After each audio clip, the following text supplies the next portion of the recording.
Welcome to the snapshot of the subtle art of not giving a fuck. A counterintuitive approach to living a good life by Mark Manson. Available exclusively on Scribd. Here, we'll explore the key insights from the subtle art of not giving a fuck, but don't forget, the full title, as well as more than 1 million of the best books, audiobooks, and other snapshots are available on Scribd. Introduction. Charles Bukowski's gravestone reads, "Don't try." This may seem like a strange last request from a man who fought an uphill battle to be published. However, Bukowski's success didn't come from changing his life in any radical way. It came when he decided all he wanted was to write, and he stopped caring about anything else. It came when he recognized that he was a loser, and he wrote honestly about that, rather than trying to sound like a winner.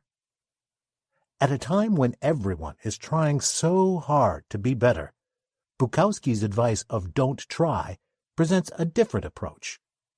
When you catch yourself engaging in negative self-talk about all your personal failures, "Wow, that last screw-up was a doozy," or "When will I be as happy as everyone on my social media feed?" It's liberating to just stop caring.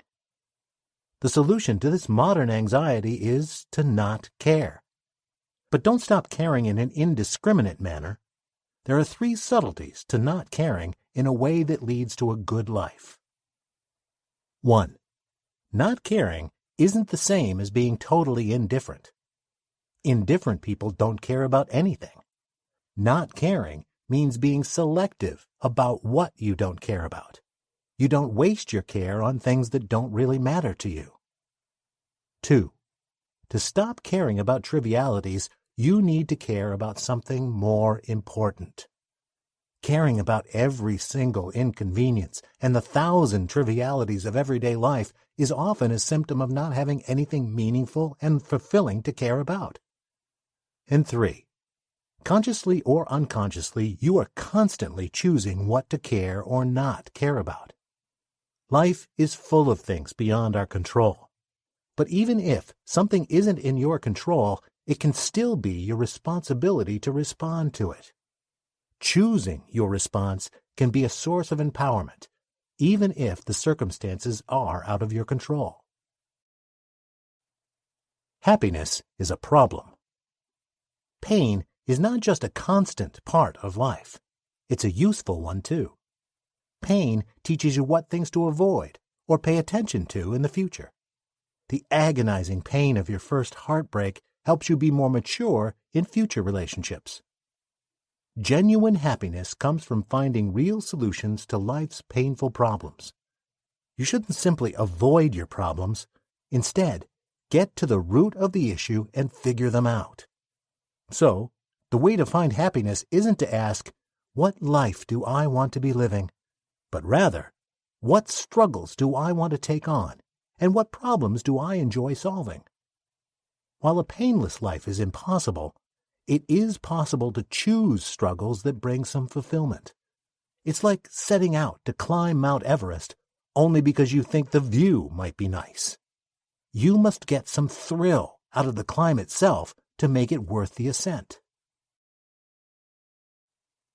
You are not special.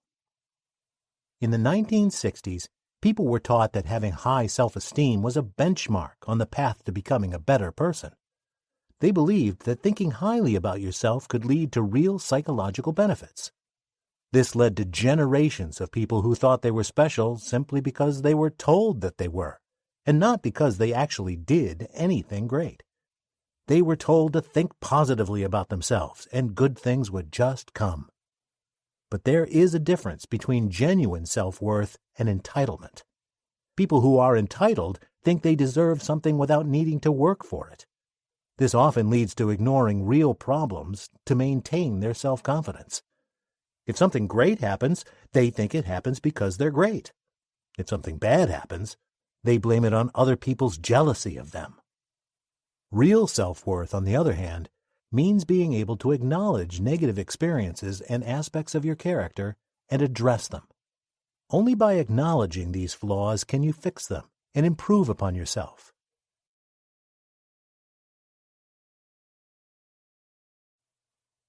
The value of suffering. Suffering, or choosing to take on certain kinds of suffering, is what gives meaning to life's problems. The challenge is recognizing which struggles are worth taking on and which aren't. This is particularly difficult when so many people lack the self-awareness to determine their values. This self-awareness allows you to get to the bottom of things and figure out why something bothers you deep down. Maybe you value having a close relationship with your sibling, but you seldom talk to one another on the phone. The problem isn't your value. Having that close relationship is important. But the metric with which you measure this value, time on the phone together, might need to change. Maybe a close relationship doesn't mean regular phone calls. There's also a challenge in determining what a good value is. Don't fall into the trap of setting up bad values for yourself. Bad values are superstitious, destructive, and out of your control.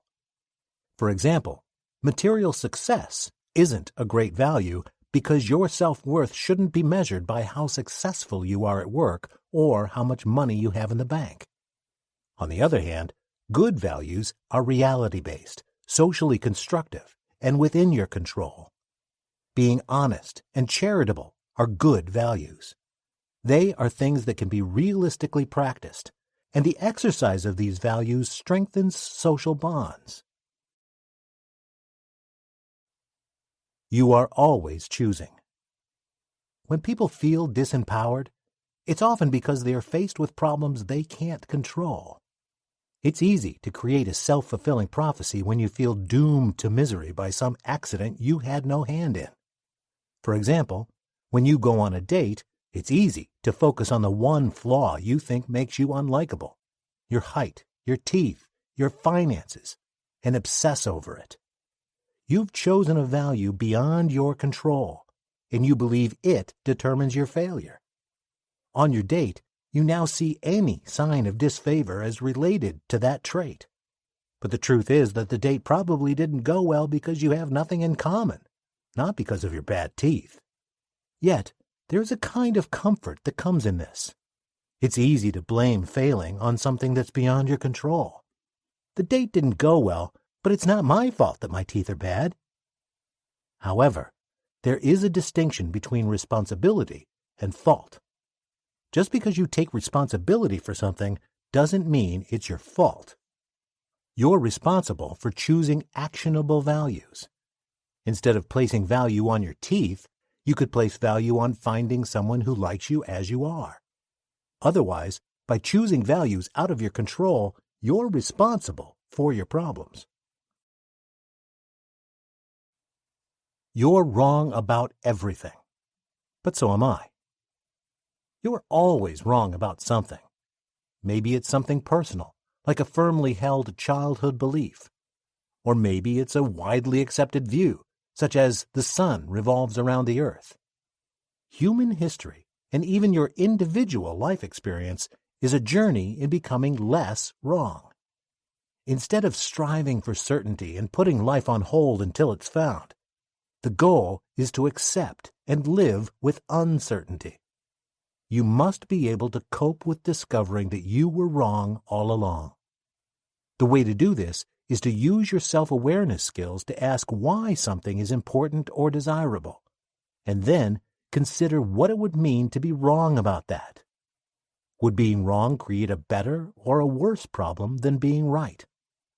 It may be a struggle to put aside the threat to your identity that comes from discovering your assumption or value is wrong, but it's the only way to become less wrong. For example, let's say your daughter wants to go to art school, but you disagree and think she should go to law school. She's a very talented artist, but you think art school is a bad idea. Soon, you'll find that your once close relationship is now riddled with arguments and silent treatments. At a certain point, you should stop and ask, what if I'm wrong about this? Consider alternative reasons why you don't want her to pursue a career as an artist. Maybe you think being an artist isn't a reputable profession. Maybe you're afraid she won't be able to support herself on an artist's salary. Maybe you're jealous because you wish you would have had the guts to go to art school. The next question is, what would it mean if I'm wrong about this? If she is talented and passionate about art, you may be holding her back. Perhaps the real reason you don't want her to go to art school is because of you, not her. That's not a flattering conclusion, but it's one that you must consider. And finally, ask, is being wrong going to create a better or worse problem? You have two choices. You can continue fighting with her about art school because you think it's a bad choice, or you can realize that you don't always have the right answers for her. This means letting her make her own decisions and trusting her to forge her own path, for better or worse. The first option is the easier one. She's wrong and I'm right. But the second option leads to a better relationship with your daughter. Only by putting a microscope on why you're really upset and considering what it means to be wrong can you ever hope to grow. Failure is the way forward. People often view failure and success as mutually exclusive, but it is the cumulative lessons of a lifetime of failures and successes that develop talent, discipline, and determination. One way to overcome the fear of failure, which persists even after recognizing that it's a part of any successful life, is to just do something. People often wait for motivation or inspiration before acting. But on the contrary, action is what triggers motivation. A graduate student working on the final section of her thesis feels run down by her years of effort and at a loss on how to tie everything together. Still, she gets up before work and writes for an hour every day. At first, it's difficult and unproductive, but her ideas sit with her all day, and the next morning she starts at a better place than the one before. Each seemingly wasted writing session creates the momentum and motivation to get the real work done. The importance of saying no. It may seem counterintuitive, but rejection can be a blessing. Think about your circle of friends. Whose advice do you generally value more? The positive friend who makes you feel better but never really challenges you? Or the friend who gives it to you straight when you're screwing up? While the honest advice may be difficult to hear, it's what makes a difference. Rejection can make you see something in a different way by looking honestly at your work and developing genuine reasons why it should change or stay as it is. The flip side to accepting rejection is setting boundaries. Some people fear rejecting others even more than they fear facing rejection themselves. Having strong boundaries doesn't mean that you never do anything for anyone else. It means that you help others because you want to, and not because you feel obligated or fear other people's reactions. And then you die. Ernest Becker was an anthropologist and philosopher who had a controversial tenure on his way to San Francisco State University. His book, The Denial of Death, postulated that humans were the only beings who could conceive of themselves abstractly, and therefore the only ones aware that they're going to die. Moreover, humans conceive of a second self, distinct from the body, one that we wish to be preserved even after death. Because of this, humans attempt to cement a legacy with immortality projects, such as architectural marvels or technological innovations. The overall goal of these projects is to allow people to avoid facing the reality of death. Sometimes it is better to question the conceptual self and face the unalterable fact of death. What eats away at people is not the enormity of meaningful questions, but the thousands of vain trivialities that distract from life while it lasts. Conclusion. The art of not caring is about directing your care and energy to things that you genuinely find fulfilling and truly want. This requires developing self-awareness about your problems, figuring out the source of trouble why it matters, and whether you should care. You should challenge assumptions and seriously consider the possibility of being wrong. You should also establish good values, ones that are immediate, socially constructive, and realistic. A painless life is an impossible dream, but you can choose to accept a certain amount of meaningful suffering in order to pursue something you truly care about. This brings happiness and fulfillment, not just in success, but in the attempt as well. Rather than recklessly caring about every little thing, the point is to not care in a deliberate and subtle manner. 3 subtleties illustrate the meaning of not caring. 1. Not caring isn't the same as being totally indifferent. Indifferent people don't care about anything. Not caring means being selective about what you don't care about. You don't waste your care on things that don't really matter to you. 2. To stop caring about trivialities, you need to care about something more important.